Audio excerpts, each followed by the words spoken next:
Thanks for tuning in to Busy Breeze Hot Topics on the Heat 97.3 FM.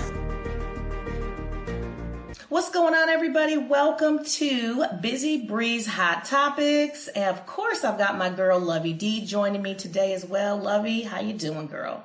Doing great. Blessed to be here. Thank you. Yes. And of course, we all know that it is Black History Month. So we've got a special show for you guys. I'm not sure if you guys are aware, but we're going to be doing SoJourner Truth Spotlight ever so often on the show. So we decided to do a whole show based on SoJourner Truth.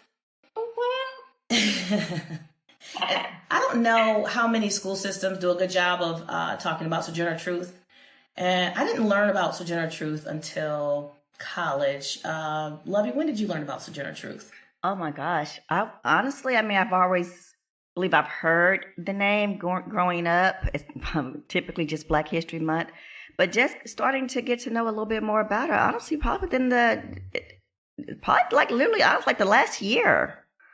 I'm just starting to get to know a little bit about her. Yeah. So this is for all ages, kids, teenagers, anybody over 40. I don't want to start putting classing people together, but I think everybody can learn a little bit more about SoJourner Truth. I don't think she's put in the spotlight enough, and that's exactly why we're also naming our segment that we do, the SoJourner Truth Spotlight, because that's exactly what we're going to do.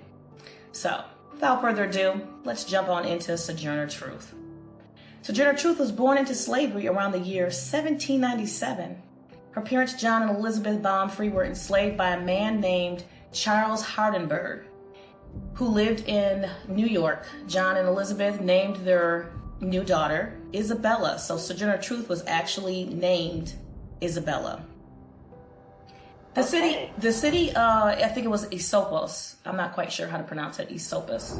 Esopus, New York was a predominantly Dutch area, so Isabella grew up speaking Dutch. She never learned to read or write during that time. When she was about 5 years old, she started to work for her enslaver alongside her mother. Let's just talk about that. 5 years old, you guys. Working. Okay? No childhood. No. You know, that's another reason why we have to really start telling these stories.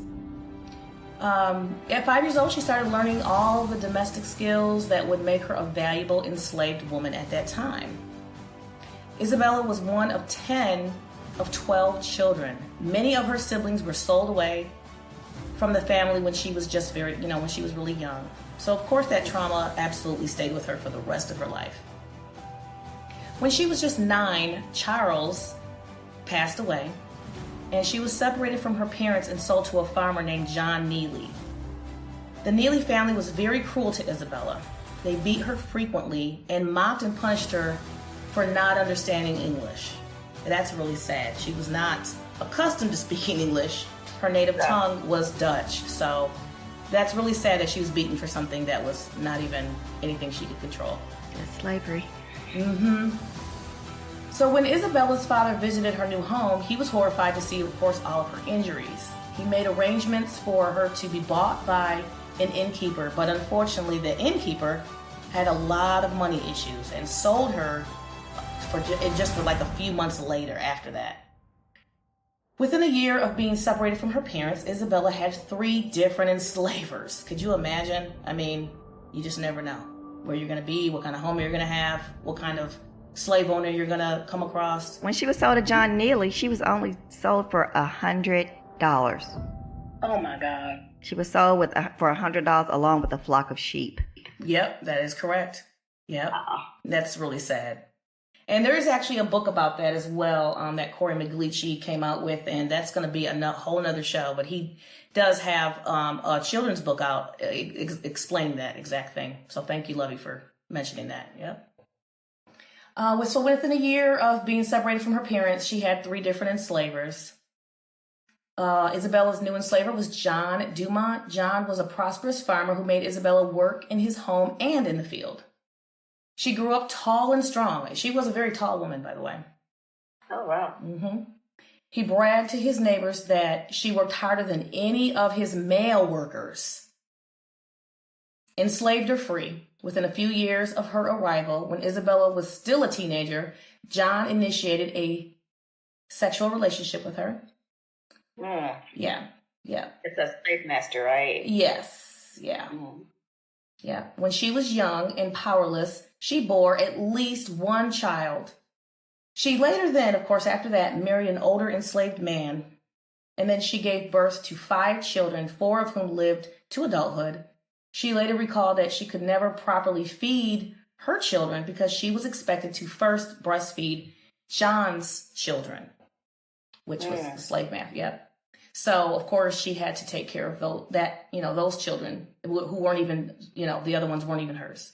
That was like a thing back then, that the black female slaves were breastfeeding masters' children, and really didn't have enough left probably for their own children. So their children was kind of going without while they were breastfeeding the big house. That's right. That was a common practice. And we've all heard about that. And so she's now, she explains how it affected her very own children. So, yeah. During her early life, New York did pass a series of gradual emancipation laws that would ultimately abolish the practice of slavery in that state. According to the laws, Isabella was supposed to gain her freedom on July 4th, 1827. Now, John, her slave master, had promised her that he would set her free 1 year earlier, but unfortunately, he failed to keep his promise. He was making too much money, from her. Yeah. Yep. He went back on his promise. Of course, she was extremely angry with him. And, she started making plans for her departure. She eventually took her youngest daughter and left John's farm in 1826. She claimed her own freedom, baby. She didn't wait for it to get given to her. She took it. Yeah. She claimed her own freedom, you guys. So let's just talk about that. He could have had her, like the young kids like to say, unalived. Unalived. You heard that? They're saying that now. But yeah, he could have, took her out because she walked out. But he let her, I don't know if he let her go. I don't really know the details regarding that. And there's been several stories. But yeah, so she just basically took it upon herself. She found shelter and safety nearby with a Dutch family called the Van Wagenens. I'm not quite sure. I think it's Van Wagenen, a family that she had known throughout, being a child. They were abolitionists, and they helped her buy her freedom from John. Oh. Yes, they actually helped her. Now, to mark her new status as a free woman, she changed her name to Isabella Van Wagenen. So there's the first change, because there's going to be another one, you guys. Yeah. Shortly after Isabella left, then John sold her son Peter. So that was, I guess, his way of getting back at her, it seems like. The New York law required that Peter be kept in the state until he earned his own freedom under the emancipation laws. But Peter's new owners took him to Alabama, where he could be enslaved for life. So, yeah. So that was absolutely meant to destroy her or to punish her for leaving. Mm-hmm. Yeah. The kidnapping reminded Isabella of the trauma, of course, of losing her siblings when she was younger. So she sprang into action, Lovey. She demanded that local law enforcement get her son back. She went on a rampage. She gave public speeches in Kingston, New York. She explained the cruelties of slavery to any person, especially any white person that would listen. Because obviously at that time, not all people were enslavers. Not all people bought into it. Exactly. Mm-hmm. She finally succeeded in regaining custody of her son, but Peter never recovered from the cruelty and the terror that he experienced in the Deep South. Now, you got to understand, it was different. The North and the South were different at that time in how they dealt with their slaves. And that's crazy. That we're even, that since you brought that up, how either way, whether it was North or South, slavery was okay. But in the North, we're going to treat our slaves a little good. We're going to treat them a little better. And in the South, we'll say Alabama, Mississippi, those states were like, they're our property. We can beat the heck out of them if we want to. We can treat them how we want to. We're going to treat the sheep, the cows, and the pigs better than we treat our slaves. And it's kind of crazy that either way, slavery was just okay. That you were just okay, north or south, to just own another person. And for me, that's just like mind blowing. So it explains a lot of why Black people in the South were all looking to leave. Obviously, they, word got back and they knew they were being treated just a little bit better, just a little up top, with a little bit of decency. Maybe they were regarded at least as human beings versus just property. I think they always still looked at it property. Very much property, absolutely. Yeah. That's exactly right. Good point. So yeah, unfortunately, so we have to look at the trauma of her life. Born into slavery, had several, and then of course all of her siblings were separated, and then herself having to have this relationship with one of her slave owners, having a child, then having to give to his children first before she could give to her own child. And pretty traumatic life so far. While she was fighting for custody of Peter, she experienced sort of some people call it a spiritual awakening, but she basically became more aware of her environment, and now she's starting to really wake up to some spiritual teachings that her mother had taught her from Africa when she was a child, and that she had been exposed to through the Dutch Reform and Methodist teachings and things of that nature. Mm-hmm. In 1828, Isabella moved to New York. She joined the African Methodist Episcopal Zion Church, which allowed her to meet and speak with many Black community leaders. She continued to explore with the new religious calling and learning more about the abolitionist movement. She also found new causes to champion, so she was interested in these new causes, including the temperance, women's rights, Black uplift. She took up teaching and preaching in New York's poorest neighborhoods, and she went places that other women activists feared to visit. So right there, she's showing everybody she is not scared to go where other people were, pretty fearful of. She was on a mission.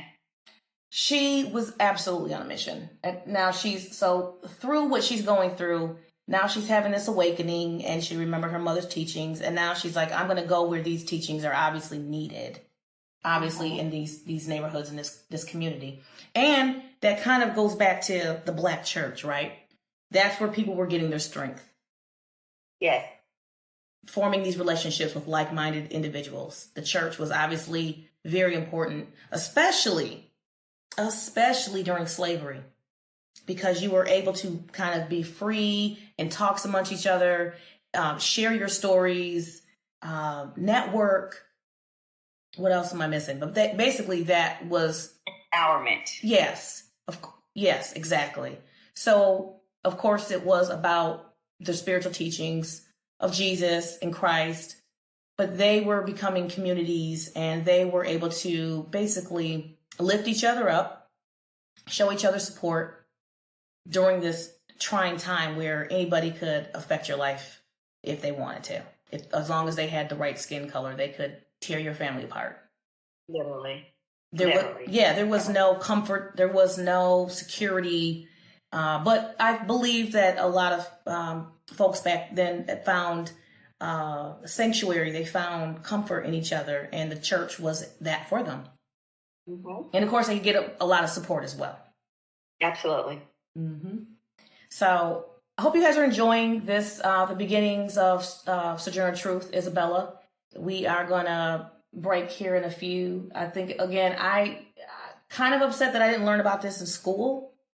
I know that throughout the United States, Black history isn't being taught as much, and there have been laws either passed or on the horizon to shut this information down, but the people will be heard regardless, because the young people are sharing it on social media and all over. So regardless how much you want to control it, it's happening, and the stories will be heard. We need to continue to have shows like this, Busy Breeze Hot Topics, that highlight people like SoJourner Truth. So we all need to get on board and start speaking on all of our Black history, especially again, like the ones that just kind of fall through the cracks and our children and grandchildren and great-grandchildren won't ever know. And with that, we'll be right back. Funding for WJWC The Heat 97.3 FM is brought to you by American Heart Association. Every 80 seconds, a woman dies from heart disease, but it doesn't have to be that way. Our mothers, our sisters, our friends' lives are at stake. Help raise awareness and join The Heat 97.3 FM in the fight against the #1 killer. At the Grand Rapids Go Red for Women Luncheon on February 29th at 10:30 a.m. Tickets and event info is at heart.org/Grand Rapids Go Red. That's heart.org/Grand Rapids Go Red. Thank you, American Heart Association. This is Lovey D with Busy Breeze Hot Topics. Be sure to tune in this Wednesday and Friday for a special interview with Dr. Elaine Schott. You will not want to miss it. I look forward to seeing you there. You are listening to Busy Breeze Hot Topics on the Heat 97.3 FM. 97.3 FM would like to thank our sponsor, Great Giant Supermarket, for their support. Great Giant Supermarket is located at 1226 Madison Ave Southeast on the corner of Hall Street and Madison Avenue. Great Giant Supermarket has helped stabilize the Southeast Side Madison Square Commercial District by providing food security and access for local residents, and our community greatly appreciate their commitment. Great Giant Supermarket provides groceries, meats, hot food to go deli, and a full line of beverages including liquor. Great Giant Supermarket's meat department has just been remodeled and now have more meat selections available. Thank you, Great Giant Supermarket. Thanks for tuning in to Busy Breeze Hot Topics on the Heat 97.3 FM. All right, you guys, we are back talking about, I hope you didn't miss the first part, but we have been talking about SoJourner Truth and just a little history on what she's been going through with her life. And so we're just going to go ahead and continue. I was talking about how she was going into some of the neighborhoods that other women activists were fearing to go into. She was, trudging ahead and had kind of no fear, that no fear spirit. So for the next 11 years, Isabella worked as a domestic servant before undergoing what she would call maybe a second spiritual transformation. She believed that God called her to travel and preach, spread the word about what she firmly believed in, about, equal rights and things of that nature, owning property. Now, to mark this new start of the chapter in her life, she did change her name to SoJourner Truth.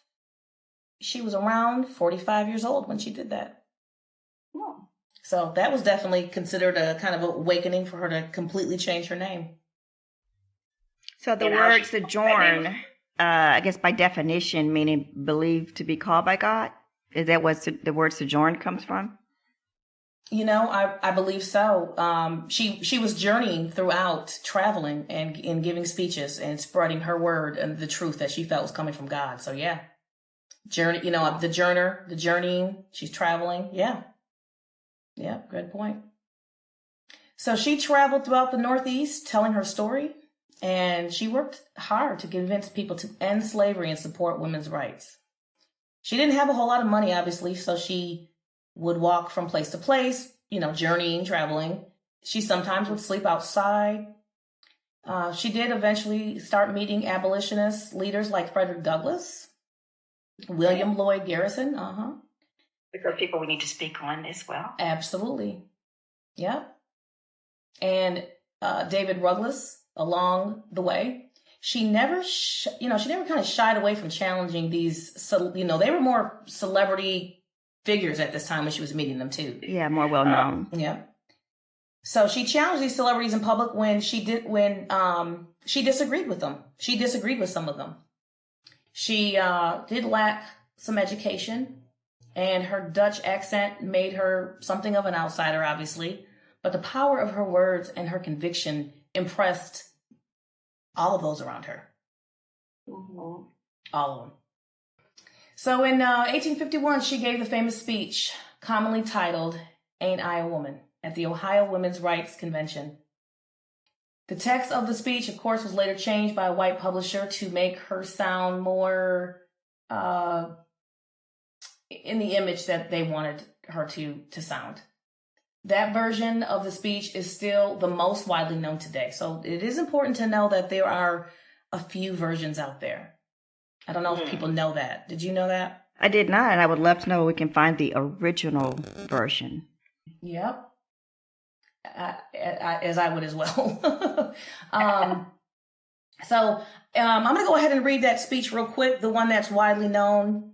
Again, this was delivered in 1851 in Akron, Ohio, I believe. Yeah.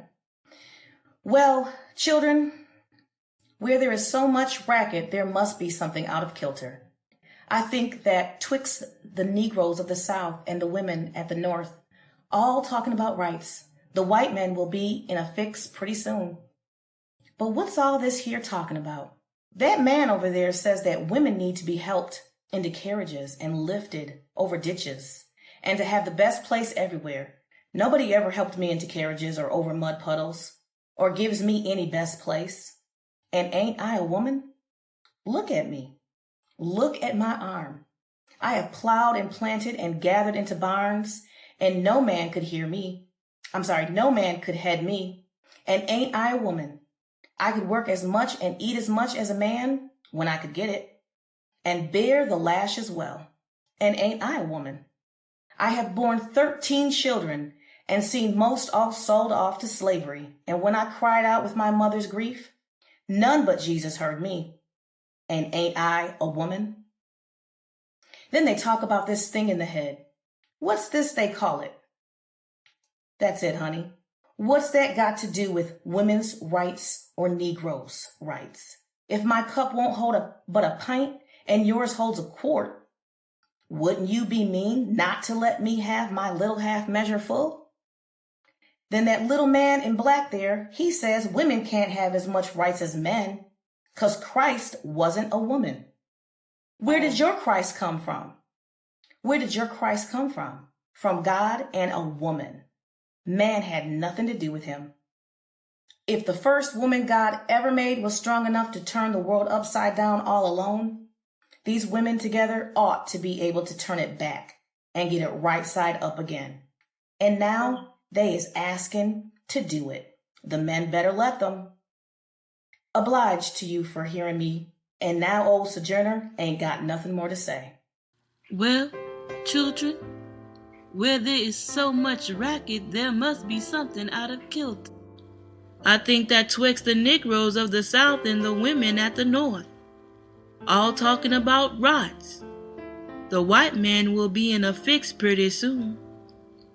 But what's all this here talking about? That man over there says that women need to be helped into carriages and lifted over ditches and to have the best place everywhere. Nobody ever helps me into carriages or over mud puddles or gives me any best place. And ain't I a woman? Look at me. Look at my arm. I have plowed and planted and gathered into barns, and no man could head me. And ain't I a woman? I could work as much and eat as much as a man when I could get it, and bear the lash as well. And ain't I a woman? I have borne 13 children, and seen most all sold off to slavery. And when I cried out with my mother's grief, none but Jesus heard me. And ain't I a woman? Then they talk about this thing in the head. What's this they call it? Intellect. That's it, honey. What's that got to do with women's rights or Negroes' rights? If my cup won't hold but a pint, and yours holds a quart, wouldn't you be mean not to let me have my little half measure full? Then that little man in black there, He says women can't have as much rights as men, 'cause Christ wasn't a woman. Where did your Christ come from? Where did your Christ come from? From God and a woman. Man had nothing to do with him.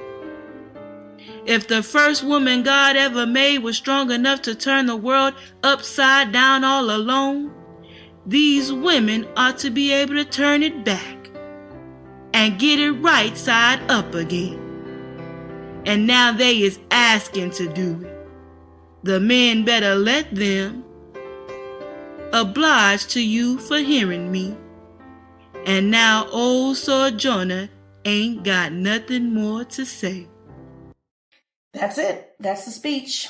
Ain't I a woman? I swear I've never heard that speech until today. Ain't I a woman? Hashtag that. Yes, ma'am. And I do remember hearing it in like a documentary or something years ago, but I believe it was a different version.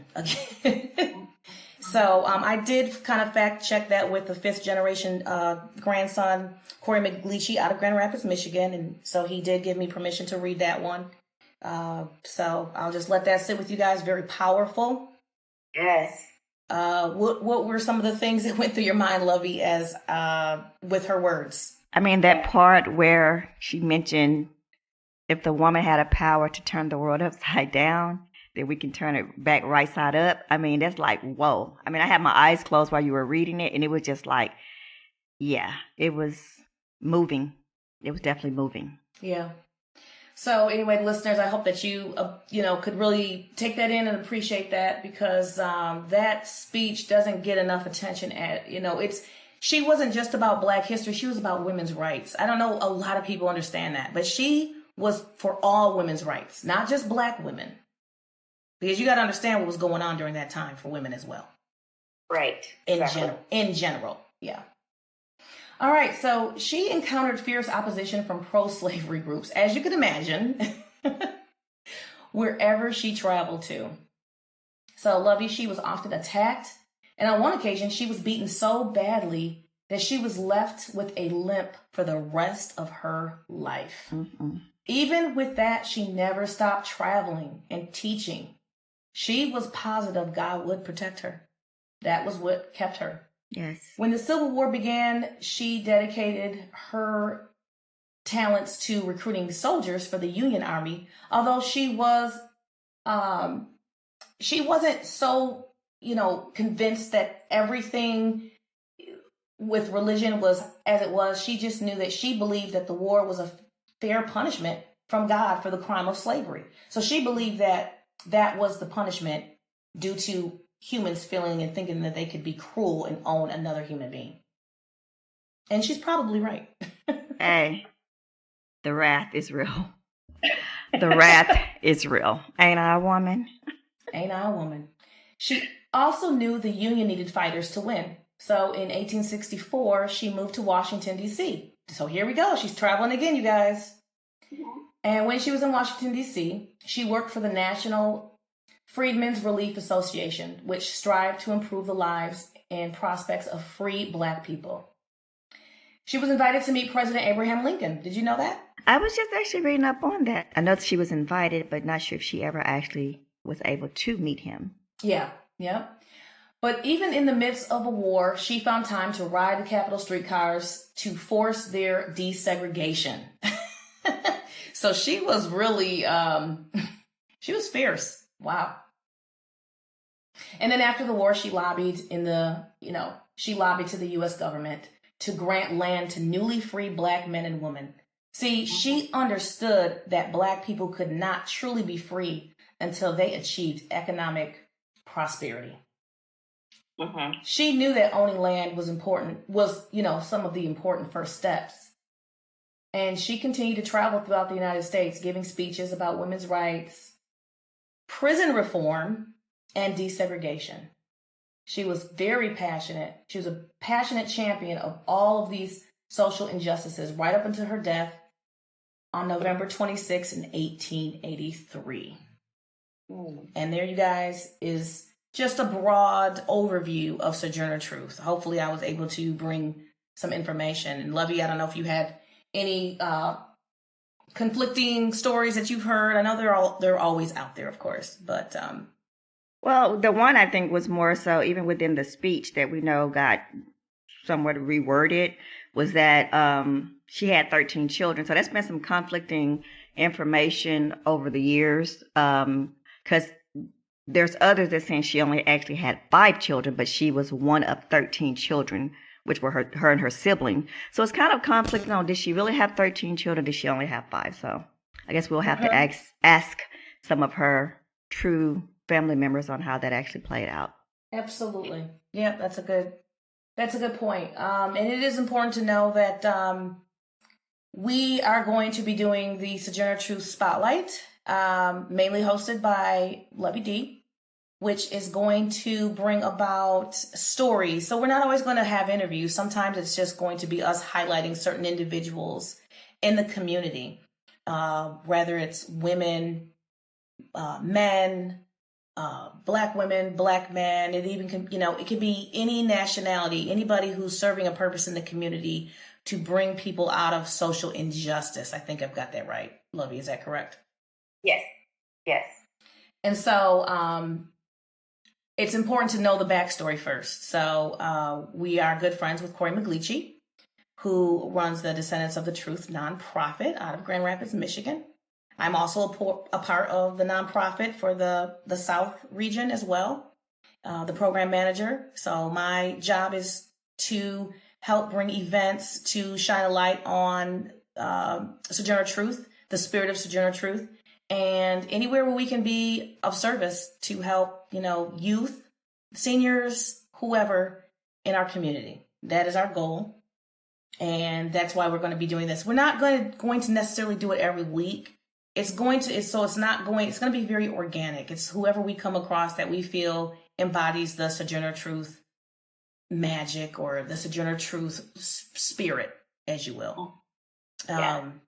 I will also say that there is a children's book out as well that Corey McGleachy has written, and we're not going to discuss it too much in this segment, but we will be bringing him on as well as a film director. And we'll be maybe, I think it's March, having that interview in March. So me and Lovey will be interviewing Corey McGleachy and a film director as well, who they're very dedicated to the movement. So we don't have that scheduled yet, but we need to go ahead and get that scheduled, Lovey, because that's going to be a great show. I'm looking forward to that. Absolutely. Yep. So we'll be bringing that interview on. We're going to be bringing several interviews on. We hope you guys are ready. It's not going to just be us talking. Right. Not if they don't love the sound of our voices, right? Yes. Yeah, it's not just going to be Busy Bree, Lovey D, and Jennifer 100 always talking. We will have tons of interviews. In fact, I think we are booked for 6 interviews between this month, next month, and the month after. So we're going to be bringing you guys a lot of phenomenal interviews that you are going to absolutely love. Well, I hope that you're going to love them because they will. They will. These interviews will look like musicians, activists, artists, film directors, producers. Yes. Who else? People who have made nonprofits, authors, book authors. And yeah, so we can't wait to bring these interviews to you guys. We are really busy getting these interviews set up and lined up so we can get them out to the people. Now, some of our interviews will not be a SoJourner Truth Spotlight. I want to make that clear. Sometimes it will just be the actual interview because some people are just so big that they're going to take the entire show. Yes, that part. Exactly. So anyways, hope you guys are enjoying this Black History segment of SoJourner Truth. Hope you have learned a lot. I know I did with just a little bit of research I did, even just today. Yeah. Isabella, SoJourner Truth. Powerful, moving. We'll be right back. Please don't go anywhere. You won't want to miss this next segment. Ain't I a woman? Ha. I is. WJWC, The Heat 97.3 FM is sponsored by Gerald R. Ford International Airport. Enjoy nonstop peace of mind when you choose one of our Gerald R. Ford International Airport's 30-plus nonstop routes. Learn more at flyford.org. This is Lovey D with Busy Breeze Hot Topics. Be sure to tune in this Wednesday and Friday for a special interview with Dr. Elaine Schott. You will not want to miss it. I look forward to seeing you there. You are listening to Busy Breeze Hot Topics on the Heat 97.3 FM. Support for the Heat 97.3 FM comes from Grand Rapids Community College, Tassel M-Tech. Start your career in healthcare. Career training programs at Grand Rapids Community College prepare you for in-demand jobs like certified nurse aide, community health worker, direct support professional, pharmacy technician, and phlebotomy technician. Financial aid assistance is provided to eligible students to complete their studies. For more details, go to grcc.edu/healthcare.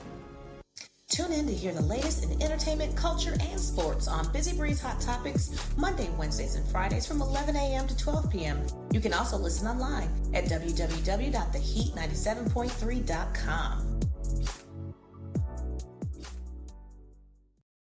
All right, you guys, we are back. I hope you have been enjoying this show on SoJourner Truth, everything SoJourner Truth.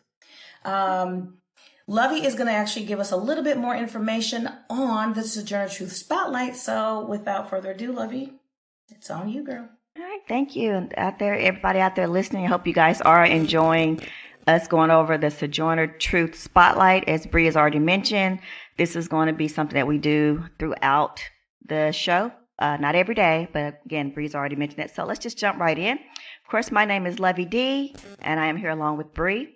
I will be highlighting the SoJourner Truth Spotlights. The purpose of the SoJourner Truth Spotlight is to bring forward stories of influential people during a time when so many were silenced, and even still today, the silencing attempts continue. So we will be bringing you people from all nationalities, both women and men, people who encompass the Sojourner spirit, okay? So let's just also make sure that you guys understand Sojourner is actually a Hebrew word, okay? So we'll go over that a little later on, what Sojourner actually means in Hebrew. There we go. Like it. So we will be bringing you interviews and highlights from people not only in the Grand Rapids, Michigan area, but throughout the entire United States who are both inspiring and continue to live in the true spirit of the general truth herself stood for. So for more information on the SoJourner Truth life, SoJourner Truth, who she is, and actually what the SoJourner Truth Foundation is going to be or is, we want you guys to go and follow us at www.descendantsofthetruth.com and follow what the foundation is about, what it is doing, and how you can become a part of the truth. Okay? So make sure you guys are following. Bree, you have anything you'd like to add to that? Yes, I'm so glad you just came back to me. It is important to know that there are several people who are involved with a SoJourner Truth, either nonprofit, organization, movie, book. But please understand, even celebrities, there's, I believe Oprah Winfrey now has something that's coming out or about to come out. But let's be very clear, you guys. We are the ones that are directly connected to the descendant, okay? Corey McGleachy, 5th generational grandson. That is very powerful. This website was created by him. So it is very important to note that you can get a lot of information elsewhere and you can Google it and read it online. But if it doesn't come from a direct descendant, you are not actually getting, full transparency, real information. Of course, there's general information that everybody obviously knows. But if you want to contribute, if you want to just research, if you want to know all of the events that are going on throughout the United States that we are tied into, definitely want to visit the website that Lovey just mentioned, because he runs that website. And that is I need to let everybody know that. Okay. And we're going to just give it to you guys one more time to make sure that you have it. It is www.descendantsofthetruth.com. Yep. We'll let you write it down for a minute. Okay. And while they're writing, let's go to there's two definitions for sojourn. Not sojourner, but sojourn. So in French, the word sojourn comes via French from a Latin word that literally means under a day and comes more broadly to mean a temporary stay. So, you guys following, I hope. Sojourn, a temporary stay. The early Israelites fundamentally were a traveling people who viewed every place they stayed as a temporary residence. So with Sojourn, as Bree mentioned earlier in the segment, that she moved around. She went from state to state doing what she does. So people want to know, was she actually a feminist? So it wasn't so much that she was just a feminist. She was also someone who was fighting for rights. Okay? Not just for women, but fighting for rights in general for people all over.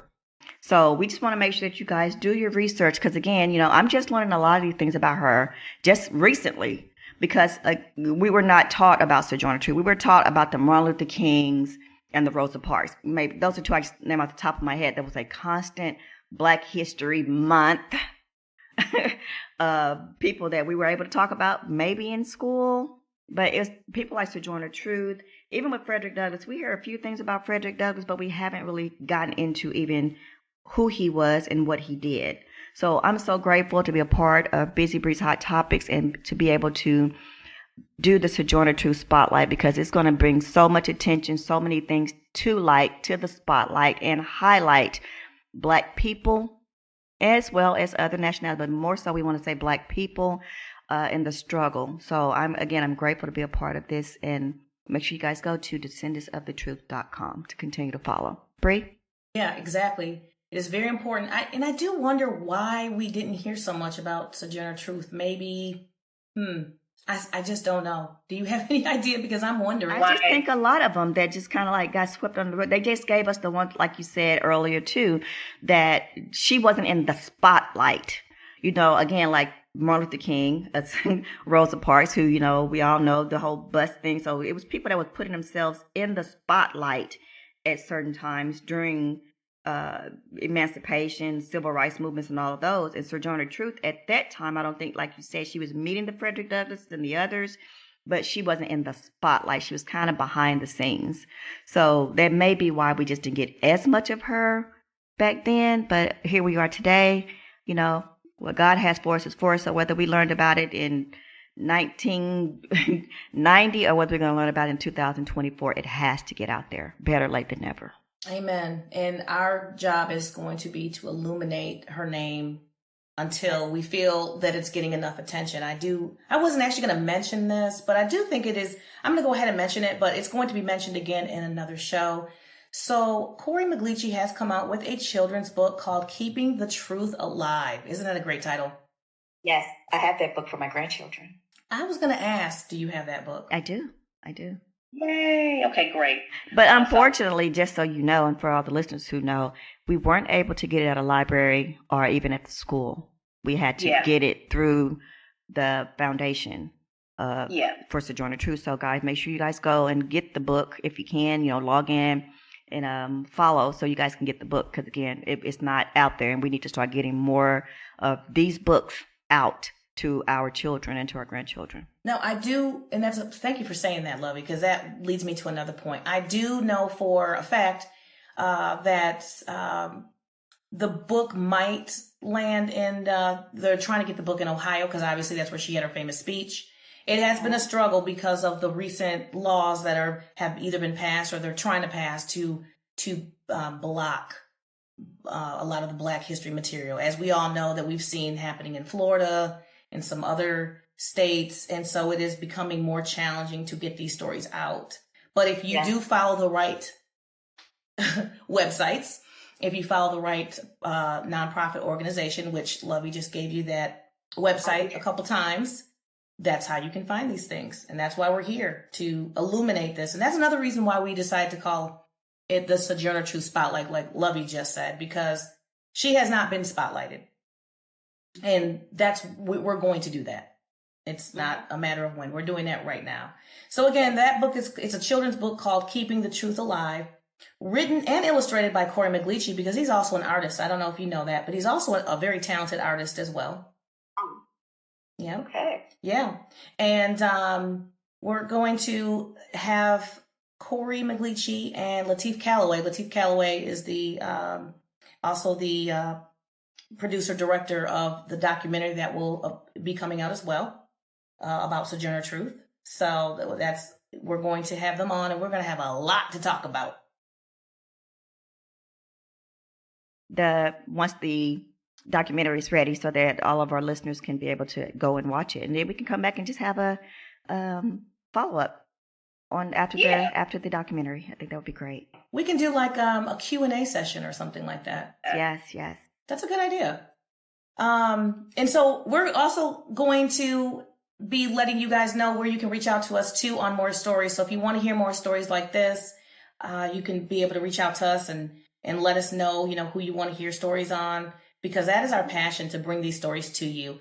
And of course, I don't know if you guys know this, but Lovey D is, she also has a movie out on Amazon right now. And she's all about, getting these types of stories out, called Colorblind. She loves to get these stories out and tell them a little bit more, Lovey, about because that's kind of like Black history. That's definitely in line with Black history.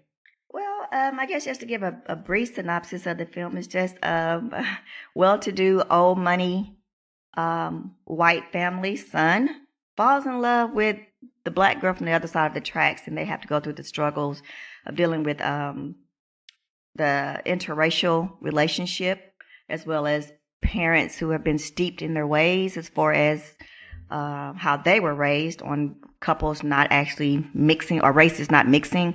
So I don't want to give you too much of it, but make sure you go and watch it. You can see the trailer before watching it, but it's on Amazon Prime Video, and it's called Colorblind the Movie. Make sure you look for Colorblind the Movie, because there are other movies on there called Colorblind, but Colorblind the Movie. And again, hopefully you can watch it, enjoy it, and get something out of it. It's a lesson to be learned through the whole movie. Thank you for acknowledging that, Bree. Oh, of course. Have to. Have to, especially because it is, it is Black History Month, and we don't have enough. Have you had any interviews on that movie that have been out with you doing that movie? I haven't had any actual interviews with anyone, because right after the movie, we did the red carpet and jumped into another project. So hadn't had an actual interview, but we'll see what comes up. So, yep. And then I believe Lovey also has some other projects coming up, and she might be announcing some auditions soon. So you guys definitely want to continue listening, because all of the hosts of the show, between myself, Lovey D, and Jennifer 100, we are all involved with other entertainment projects as well. And so there may be some opportunities for any of you aspiring actors or actresses out there. As well as musicians, because, we have to have music for soundtracks as well, so. Exactly. So, you artists out there, whether you're signed or not, I definitely believe that you don't have to be a signed artist, especially now with streaming and how being independent is more prevalent than ever, being in control of your own, your money and things like that. So she'll have some opportunities for you artists out there, you actors and actresses, maybe even some illustrators. I know there's, a lot of talent out there. Yes. In Grand Rapids, in Michigan, in Atlanta, Georgia, Missouri, all over. There'll probably be opportunities all over. And where do you tend to film a lot of your projects, Lovey? It's usually here in the Atlanta area. It's usually in the Atlanta area. Okay, awesome. Well, again, we're going to have some great interviews coming up. I might even interview Lovey, because that's actually going to be what I am going to. It just came to my mind. Sorry, you guys. Sometimes we brainstorm as we're online. I am going to interview you. It's happening. All right. Well, ain't I a woman? Ain't I a woman? Yes. So, anyways, but we're going to have that important interview with Corey Maglici and Lateef Calloway coming soon. I believe we're probably going to have it in March for Women's Month, because that's going to be very appropriate. We're going to have a whole lot of other interviews. I don't want to say any more about anybody else too, because I want it to be a surprise for you guys. Yes. So anyways, we are getting ready to end the show here, but Lovey, do you have anything else that you wanted to mention before? Just one small thing, because I started and I got a little sidetracked, as you said we do, when it came to the question being asked, was SoJourner Truth a feminist? And so she was an abolished abolitionist and a feminist during the 19th century. SoJourner Truth demanded not less discrimination, but no discrimination. So let's just be clear that she didn't just say, hey, y'all got to cut back. She's like, y'all got to stop with the discrimination. So to those who question, was she a feminist? She was, but she was also an abolitionist. Oh, thank you so much for doing your research on that. Yes. So I love that she was so involved with all these causes. And we may even need to do a part 2 because there's a lot more to unpack with SoJourner Truth. But like I said, we're going to have the 5th generation grandson, Corey Maglici, on and interview him as well in the near future. Well, actually sooner than later. So, we could probably do a deep dive when we get him on the show. Yes. All right, you guys. Well, again, hope you guys enjoyed this episode of All Things SoJourner Truth. It's been real. You can catch myself, Lovey D, and Jen for Real 100 next time. As always, be good, be great, and never procrastinate. Sky's the limit. As long as you realize your true and authentic potential. This is Bree on Busy Bree's Hot Topics, and I'm out.